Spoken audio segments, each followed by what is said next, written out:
नमस्कार, मी संदीप देसाई. बुलेटिनच्या सुरुवातीलाच आताच्या घडीची सगळ्यात महत्त्वाची आणि मोठी बातमी आहे, कारण एसटी विभागानं एसटीनं औरंगाबादमध्ये सुरू असलेलं महिला चालकांचं प्रशिक्षण आता थांबवलेलं आहे. कोरोनाचं कारण देऊन हे प्रशिक्षण थांबवण्यात आलेलं आहे. तब्बल 32 महिला चालकांचं औरंगाबादमध्ये प्रशिक्षण सुरू होतं. मोठा गाजावाजा करत या महिलांचं प्रशिक्षण सुरू करण्यात आलं होतं. त्यासाठी महिलांची नियुक्ती करण्यात आलेली होती. प्रशिक्षण सुद्धा सुरू करण्यात आलं होतं, परंतु कोरोनाच्या नावाखाली महिलांच्या हाती दिलं जाणारं एसटीचं स्टिअरिंग जाम करण्यात आलंय. औरंगाबाद आणि नाशिक प्रदेशातील चालक पदासाठी 32 महिलांची निवड करण्यात आली. यामध्ये औरंगाबाद विभागातील 6 महिलांचा समावेश आहे. 3 फेब्रुवारी 2020 पासून त्यांचं औरंगाबादेत प्रशिक्षणही सुरू करण्यात आलं होतं. एसटी महामंडळानं 17 जुलै रोजी एका पत्राद्वारे सरळ सेवा भरती अंतर्गत उमेदवारांचं प्रशिक्षण तात्पुरत्या स्वरूपात स्थगित करण्याची सूचना करण्यात आलेली आहे.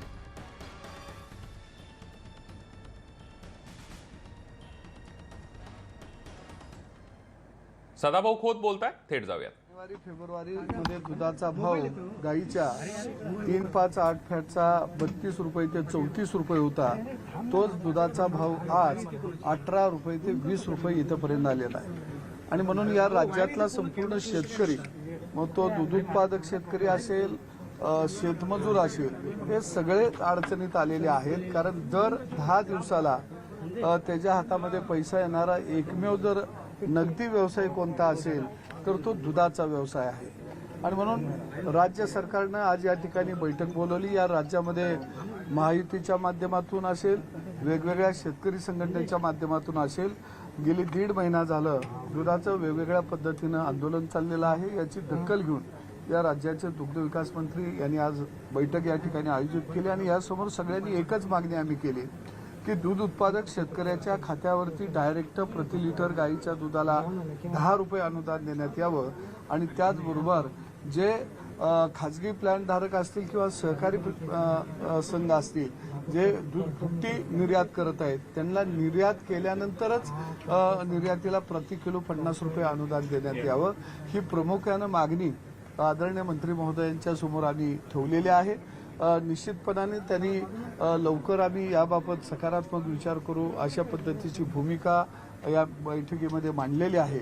परंतु यावर जर सरकारनं लवकर योग्य जर निर्णय नाही घेतला तर निश्चितपणानं भविष्य काळामध्ये या राज्यामध्ये दूध उत्पादकांचे मोठं आंदोलन या ठिकाणी उभा राहील. आजच्या निर्णयाच्या संदर्भामध्ये आम्ही महायुती घटक पक्ष आणि वेगवेगळ्या संघटना यांच्याबरोबर उद्या बोलून त्याच्यानंतर पुढील दिशा आंदोलनाची आम्ही ठरवू. नाही, जोपर्यंत शेतकऱ्याच्या खात्यावरती डायरेक्ट अनुदान जमा होणार नाही आणि दूध भुकटीला निर्यातीला अनुदान मिळणार नाही तोपर्यंत आम्ही आंदोलन मागे घेणार नाही. फक्त त्याची दिशा आम्ही 2 दिवसामध्ये ठरवू.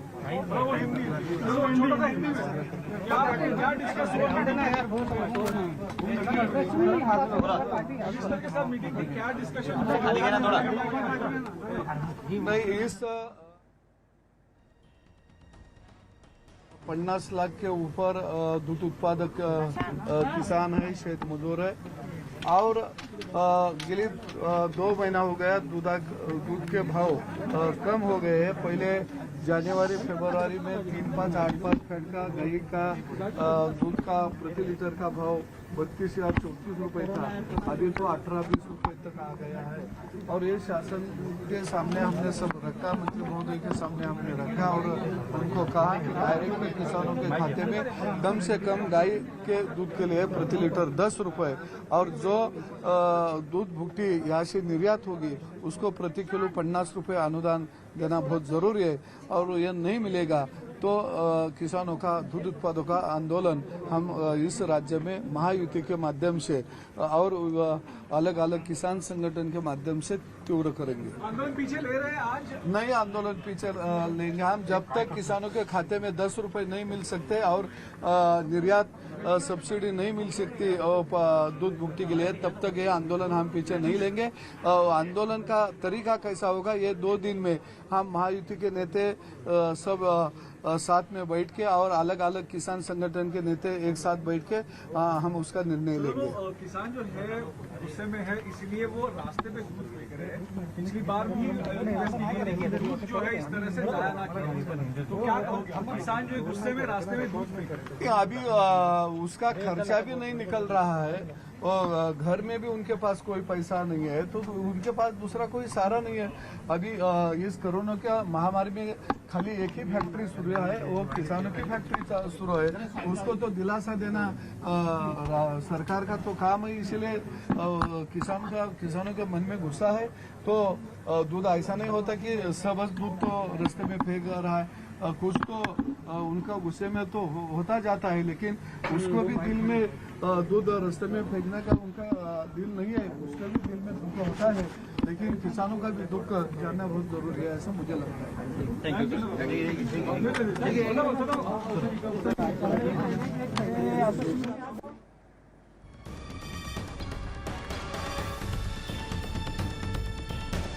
आपण बघितलं दुग्ध विकास मंत्र्यांसोबत शेतकरी संघटनांच्या राज्यभरातल्या शेतकरी नेत्यांची बैठक झाली आणि सदाभाऊ खोत यांनी बैठकीमध्ये सकारात्मक चर्चा झाल्याची माहिती यानंतर दिलेली आहे। मात्र मागण्या पूर्ण होईपर्यंत मागे हटणार नाही असं सदाभाऊ खोत यांनी म्हटलेलं आहे। प्रफुल्ल साळुंखे आपले प्रतिनिधी आपल्या सोबत आहेत। प्रफुल्ल, चर्चा सकारात्मक झाल्याचं कळतंय बैठकीमध्ये, मात्र मागण्यांच्या बाबतीमध्ये अजून स्पष्टता नाहीये असं सदाभाऊ खोत म्हणतायत, काय सांगशील? संदीप, एक गोष्ट सर्वात महत्वाची आहे की आता ही जी बैठक आहे ती दुग्धविकास मंत्र्यांच्या उपस्थितीत झाली आहे। जेव्हा कुठलाही एक मोठा धोरणात्मक निर्णय जाहीर करायचा असेल तर तो आधी कॅबिनेट समोर या ठिकाणी मांडला जाईल। त्यामुळे आज दूध उत्पादक शेतकऱ्यांचा जो प्रश्न आहे तो या ठिकाणी मंत्री महोदयांकडे मांडण्यात आलेला आहे आणि त्यानंतर हा विषय जो आहे तो कॅबिनेट समोर येईल आणि कॅबिनेट समोर त्यावर चर्चा होईल। दूध भुकटीला किती अनुदान द्यावं, त्याचबरोबर दुधाचा जो तफावत दर आहे तो किती या ठिकाणी वाढून द्यावा या संदर्भातली भूमिका जी आहे ती कॅबिनेटमध्ये ठरेल। पण आज दूध उत्पादक शेतकऱ्यांच्या सगळ्या ज्या मागण्या आहेत त्या दुग्ध विकास मंत्र्यांनी या ठिकाणी समजून घेतलेल्या आहेत आणि त्याचबरोबर आता हे आंदोलन स्थगित करणार का या संदर्भात सदाभाऊ खोत यांना विचारलं असतं त्यांनी स्पष्ट केलं की आम्ही आमची भूमिका जी आहे ती सर्व संघटना एकत्र येऊ, पण जोपर्यंत सरकार निर्णय घेत नाही तोपर्यंत आमचं आंदोलन जे आहे ते याच ठिकाणी सुरू राहील।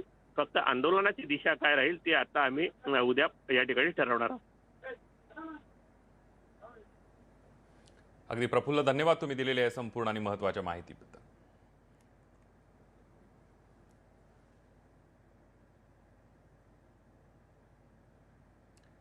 आपण बघतोय की औरंगाबादमध्ये जे एसटीच्या महिला चालकांचं प्रशिक्षण सुरू होतं ते एसटी महामंडळाकडून थांबवण्यात आलेलं आहे।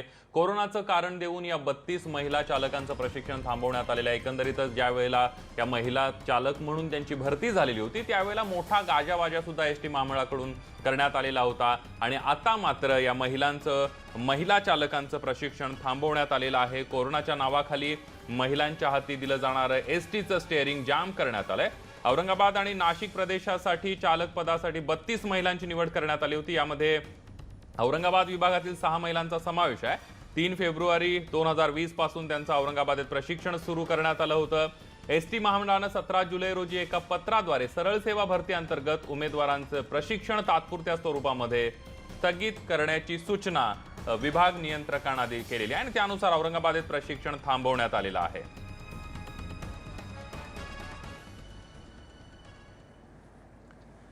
आणि याविषयी अधिक माहिती घेऊयात। सिद्धार्थ गोदाम आपले प्रतिनिधी आपल्या सोबत आहेत। सिद्धार्थ, या सगळ्यामध्ये आपण बघतोय की महिलांचं प्रशिक्षण जे आहे, महिला चालकांचं प्रशिक्षण कोरोनाच्या नावाखाली थांबवण्यात आलेलं आहे, काय सांगशील या सगळ्याबद्दल? संदीप, हा कोरोना इम्पॅक्टच म्हणावं लागेल। कोरोनाचे जे परिणाम हळूहळू दिसू लागलेत त्यातलाच हा एक मोठा परिणाम आपल्याला म्हणता येईल। मागच्या फेब्रुवारी जसं राज्य सरकारच्या परिवहन विभागाने खूप मोठा गाजावाजा करून मोठी प्रसिद्धी देऊन की पहिल्यांदा आता महिलाही एसटीच्या चालक होतील अशा पद्धतीचा निर्णय घेऊन 32 महिलांचं ट्रेनिंग जे आहे औरंगाबादमध्ये सुरू करण्यात आलेलं आहे। मागच्या 6 ते 7 महिन्यापासून हे ट्रेनिंग सुरू होतं। मात्र 17 तारखेला एक परिपत्रक काढून या ट्रेनिंगला स्थगिती देण्यात आल्याचं सांगण्यात आलेलं आहे। एकंदरीत ज्या 32 महिला मागच्या 7-8 महिन्यापासून मेहनत करतायत आणि त्यांना एसटी चालवण्यासाठी त्या उत्सुक होत्या, मात्र आता राज्य सरकारने कुठेतरी त्याला ब्रेक दिलेला आहे। महत्त्वाचं कारण असं की कॅमेऱ्यासमोर न सांगता विभाग नियंत्रकांनी असं सांगण्यात आलेलं आहे की राज्य सरकारच्या एसटी महामंडळ हे अत्यंत खराब परिस्थितीत आहे आर्थिकदृष्ट्या, कारण 4,000 प्रशिक्षकांनाही त्या ठिकाणी पूर्णविराम देण्यात आलेला आहे। जवळपास 400 कोटीची मागणी एसटी महामंडळाने राज्य सरकारला केली, त्यानंतर पगार आम्ही देऊ शकू, पगार नाहीत किंवा जे लोक आहेत ते कमी केले जातात किंवा जे ट्रेनिंगमध्ये आहेत त्यांनाही थोडंसं थांबवण्यात आलेलं आहे। एकंदरीत आपण असं म्हणू शकतो की कोरोनामुळं सगळ्यात मोठी कुऱ्हाड एसटी महामंडळावर पडलेली आहे आणि आता 32 महिला ज्या पहिल्यांदा राज्यामध्ये चालक होत्या, एसटी चालवणार होत्या, त्यांचंही स्वप्न आता तुर्तास काही दिवस तरी त्यांना थांबवावं लागेल असं दिसतं।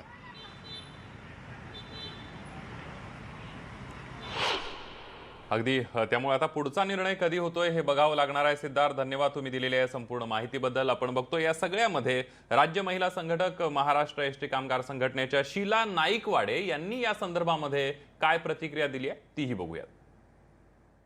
मोठ्या उमेदीने नवी स्वप्न, नव्या आशा घेऊन आलेल्या महिला चालक ज्या अतिशय आत्मविश्वासाने गाडी चालवण्याचं प्रशिक्षण घेत होत्या, त्यांचं प्रशिक्षण थांबवण्यात आलेलं आहे आणि आज त्यांच्या पुढे त्यांचं कुटुंबाचं गुजराण किंवा त्यांची जी भविष्याची स्वप्न आहेत ती एका क्षणात उद्ध्वस्त झालेली आहेत। मला या अनुषंगाने फक्त प्रशासनास आणि माननीय परिवहन मंत्री अनिलजी परब साहेब यांना एकच विनंती करायची आहे की त्यांनी जो हा निर्णय घेतलेला आहे त्या निर्णयास त्यांनी तो फेरबदल करावा।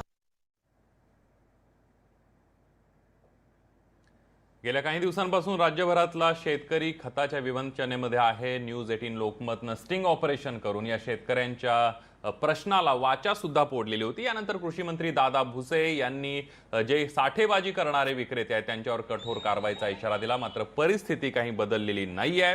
कृषी मंत्र्यांच्या मालेगावमध्ये शेतकरी युरियासाठी लढतायत। मालेगावच्या कॅम्प भागातील वेअरहाऊस जवळ संतप्त शेतकऱ्यांनी रास्ता रोको केला। मागणीनुसार शेतकऱ्यांना युरिया मिळत नसल्याने शेतकरी उद्विग्न झाले। त्यानंतर पोलीस घटनास्थळी दाखल झाले। त्यामुळे कृषी मंत्री आता नेमकी काय भूमिका घेतात ते पाहावं लागणार आहे।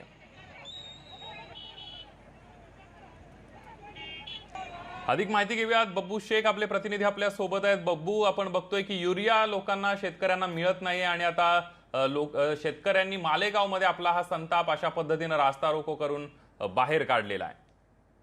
संदीप, खरं तर राज्याचे कृषी मंत्री दादा भुसे यांनी वारंवार सांगितलं आहे, साठेबाजांना इशारा दिलेला आहे का तुम्ही साठमारी करू नका, साठवणूक करू नका, शेतकऱ्यांना मुबलक प्रमाणात मागेल तेवढा युरिया द्या।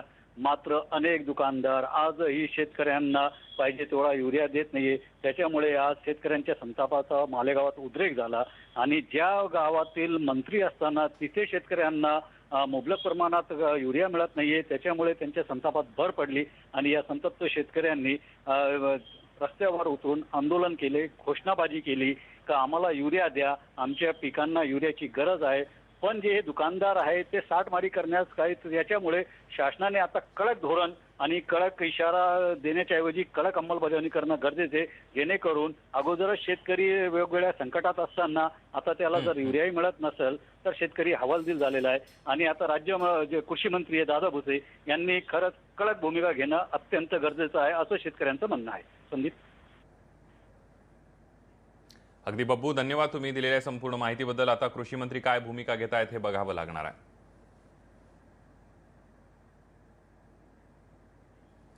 दुग्ध विकास मंत्री सुनील केदार बोलतायत, थेट जाऊया। कोल्हापूरला म्हणतायत की मंत्री महोदयांना किती अधिकार आहे माहिती नाही, पण तुम्ही पुढे कॅबिनेटला हा निर्णय कळवणार। आता असं आहे की राजू शेट्टी साहेबाबद्दल मला काही जास्त बोलता येणार, मी बोललो सुद्धा नाही पाहिजे, पण राज्याच्या धोरणाचा निर्णय हा नेहमी कॅबिनेटमध्येच होतो। राज्याचा धोरणाचा निर्णय हा मंत्री स्तरावर होत नाही, ही त्या ठिकाणी प्रचलित आणि असलेली तशी पद्धतच आहे आणि तशा प्रकारचा नियम सुद्धा आहे। नाही, पण राज्यातील सगळे शेतकरी या बैठकीकडे लक्ष लागून होतं सगळ्या शेतकऱ्यांचं की या बैठकीतून आपल्याला काय मिळेल, काय त्यांना आश्वासित करता तुम्ही, काय दिलं तुम्ही शेतकऱ्यांना? मी ग्रामीण भागातला दूध उत्पादक शेतकऱ्याला एवढंच सांगतो की तुमच्या आर्थिक परिस्थितीला धक्का लागणार नाही। तुमची आर्थिक परिस्थिती सदृढ ठेवण्याच्या दृष्टिकोनातून हे राज्य शासन नक्कीच त्या ठिकाणी लवकरच योजना घेऊन येईल। ज्यावेळेस या राज्य शासनाने एप्रिल महिन्यामध्ये दूध भुकटी करण्याचा जो योजना आणि निर्णय घेतला होता, त्यावेळेस या राज्यामध्ये कुठले आंदोलन नव्हतं, त्यावेळेस राज्यामध्ये कोणी मागणी केली नव्हती, त्यावेळेस राज्यामध्ये कुठल्याही राजकीय पक्षांनी तशा प्रकारचा विचारही मांडला नव्हता। पण हे सरकार त्या ठिकाणी ग्रामीण भागातल्या कष्टकऱ्या लोकांसोबत कटिबद्ध आहे आणि ती कटिबद्ध लक्षात घेता आम्ही ती योजना सुमोटो स्वतःहून राज्य शासन तयार करून त्या ठिकाणी आणली होती आणि राबवली. केंद्राला कळवणार आहे का की आम्ही एवढी दूध भुकटी जी आहे ती आमची शिल्लक आहे, तुम्ही ही आयात तुम्ही घ्या म्हणून? केंद्राला ह्या दूध भुकटीच्या प्रकल्पामध्ये 50% भागीदारी करावी अशा प्रकारचं विनंतीचं पत्र मी स्वतः व्यक्तिशः दिलं. मी स्वतः गिरिराज सिंग साहेबाला पत्र लिहिलं, त्यांच्याशी फोनवर बोललोही, त्यांना स्वतः दिल्लीला जाऊन भेटलोही आणि त्याला विनंती केली. मी स्वतः या संबंधीचं एक पत्र नितीन गडकरी जे सन्मान्य मंत्री आहेत केंद्रातले, नागपूरला त्यांच्या घरी जाऊन त्याला भेटलो, त्यांना पत्र दिलं, त्यांनाही विनंती केली.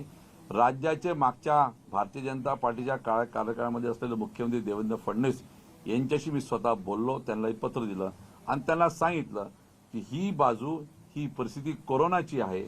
या कोरोनाच्या परिस्थितीत राज्य असो की केंद्र असो, सगळ्यांनी मिळून कष्टकऱ्याच्या पाठीशी उभं राहिलं पाहिजे आणि म्हणून आपण आपल्या स्तरावर केंद्र शासनाला पत्र लिहा अशा प्रकारची विनंती त्यांना केली. त्यांनाही पत्र दिलं. पण एप्रिल महिन्यामध्ये लिहिलेल्या पत्राचं अजूनही काही मला उत्तर आलं नाही तिघांकडनं. तुम्ही सांगताय की लवकरच योजना येईल, पण ही योजना कधी आणणार तुम्ही? कारण लवकरच आणीन मी आज हे सगळे इनपुट्स घेतलेले आहे. मी माझ्या डिपार्टमेंटकडनं त्याची माहिती बोलेल आणि राज्याच्या सन्मान्य मुख्यमंत्री, सन्मान्य उपमुख्यमंत्री आणि आमचे नेते काँग्रेसचे बाळासाहेब थोरात साहेब तिघांसोबत चर्चा करून मंत्रिमंडळामध्ये तशी योजना नक्की आणेल.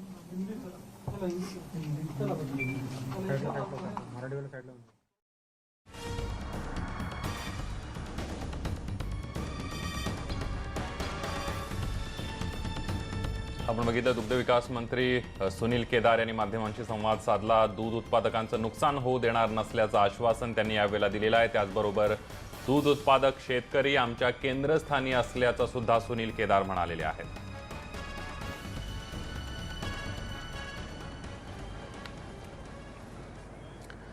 पुढची बातमी नवी मुंबईतली आहे. नवी मुंबईमध्ये आजच्या घडीला शहरामध्ये एकही व्हेंटिलेटर बेड नसल्याचा गंभीर आरोप गणेश नाईक यांनी केलेला आहे आणि त्यामुळे नवी मुंबई महापालिकेनं तातडीनं अशा प्रकारच्या बेडची खरेदी करावी अशी मागणी सुद्धा गणेश नाईक यांनी केली आहे.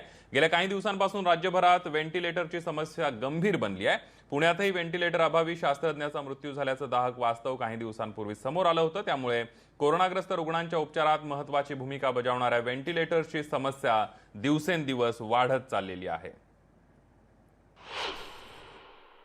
आपले सगळे बसलेले का सगळ्यांना माहिती आहे कुठल्या हॉस्पिटलमध्ये काय चाललेलं आहे. आजच्या स्टेजला व्हेंटिलेटर उपलब्ध नाही हे मी तुम्हाला सांगतो, खाजगीमध्ये पण नाही. आणि म्हणून मी त्यांना सांगितलं की व्हेंटिलेटर आपल्या महानगरपालिकेच्या कडून आपण इंटरनॅशनल स्टँडर्ड दिलेले नॉर्म्स लक्षात घेऊन तुम्ही खरेदी करा, ते पुढे आपल्याला नक्की वापरायला येतील.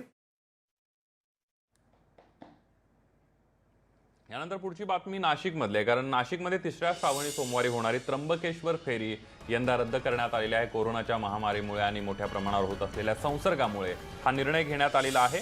या सगळ्यामध्ये आपण जर बघितलं तर दरवर्षी राज्यभरातले लाखो भाविक या फेरीसाठी उपस्थित असायचे. यंदा मात्र कोरोनामुळे ही फेरी रद्द करण्यात आलेली आहे.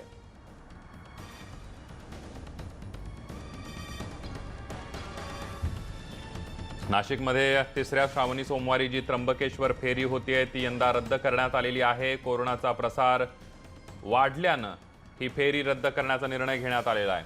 लक्ष्मण घाटोळ आपले प्रतिनिधी आपल्या सोबत आहेत. लक्ष्मण, आपण बघतोय की त्र्यंबकेश्वरची फेरी सुद्धा कोरोनाच्या या महामारीमुळे रद्द करण्यात आलेली आहे. काय सांगशील, देवस्थाननं काय निर्णय घेतलाय? अतिशय महत्वपूर्ण असा निर्णय आज देवस्थान, जिल्हा प्रशासन आणि पोलीस प्रशासन यांच्या वतीने घेण्यात आलेला आहे. नाशिकच्या श्री क्षेत्र त्र्यंबकेश्वर मध्ये होणाऱ्या श्रावणी सोमवार निमित्त ही फेरी होत असते. या फेरीला राज्यभरातून लाखोंच्या संख्येनं भाविक दर सोमवारी जे आहे ते फेरीसाठी येत असतात. तिसऱ्या श्रावण सोमवारी खरं तर या फेरीचं विशेष असं महत्व आहे आणि या तिसऱ्या श्रावण सोमवारी होणाऱ्या फेरीला रविवारी मध्यरात्रीपासूनच सुरुवात होत असते. मात्र यंदाच्या वर्षी कोरोनाचं सावट असल्यामुळे मंदिर जे आहे ते देखील बंद आहे. कुशावर्तामध्ये आंघोळ केल्यानंतर या फेरीला सुरुवात होत असते. मात्र कोरोनामुळे कुशावर्त आणि त्र्यंबकेश्वर मंदिर हे दोनही बंद असल्यामुळे यंदाच्या वर्षीची जी फेरी आहे ती रद्द करण्याचा महत्वपूर्ण निर्णय घेण्यात आलेला आहे. खरं तर शेकडो वर्षांची ही परंपरा यंदाच्या वर्षी खंडित होणार आहे. त्यामुळे भाविक काही नाराज असले तरी कोरोनाचं संकट जे आहे ते अधिक मोठं असल्याने हा मोठा निर्णय जो आहे तो मंदिर प्रशासन आणि जिल्हा प्रशासनाने घेतलेला आहे. अगदी धन्यवाद लक्ष्मण, तुम्ही दिलेल्या या संपूर्ण आणि सविस्तर माहितीबद्दल. यानंतर बुलेटिनमध्ये एक छोटासा ब्रेक घेऊन पुन्हा परतूया. पहा फक्त न्यूज 18 लोकमत. ब्रेकनंतर बातमी आहे सांगलीमधली, कारण सांगलीमध्ये सुद्धा सांगली जिल्ह्यामध्ये गुरुवारपासून लॉकडाऊनची घोषणा करण्यात आलेली आहे. या लॉकडाऊनसाठी पोलिसांनी सुद्धा जय्यत तयारी केलेली आहे. लॉकडाऊनचे नियम पाळावेत म्हणून जनजागृती करण्यासाठी पोलिसांनी सांगली शहरातून सशस्त्र संचलन केलं. शहर पोलीस निरीक्षक अजय सिंधकर यांनी संचलनाद्वारे लोकांना नियमांबाबत माहिती सुद्धा दिलेली आहे.